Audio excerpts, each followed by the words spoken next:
Rusya Federasyonu Büyükelçiliği, Türkmenistan'dan bir sonraki ihracat uçuşunun tarihini açıkladı. Aşgabat'tan Moskova'ya bir sonraki ihracat uçuşu, 18 Mart'ta Türkmenistan Hava Yolları'na ait uçakla gerçekleştirilecek.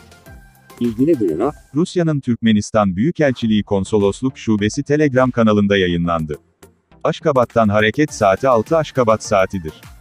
Belirtilen uçuş için biletlerin satışı, 17 Mart saat 9'da, Türkmenistan Hava Yolu'nun ofislerinde başlayacak. Ekonomi sınıfı biletin maliyeti $400'dır. ödeme yabancı Para biriminde yapılır. Yolcular ödeme detayları için havayolu ile görüşebilir. Rusya'ya uçarken, yabancı vatandaşların 48 saat geçerli bir PCR testi negatif olması gerekir. 18 Mart'ta yapılması planlanan Aşgabat-Moskova uçuşunun yolcuları, Rusya genelindeki seyahatleri için Aşgabat'taki S7 Airlines bilet gişelerinden Atamurat Niyazov Caddesi, 174 telefonlar, +9 931 221 05 93 +9 936 403 37 03 transit bilet satın alabilirler.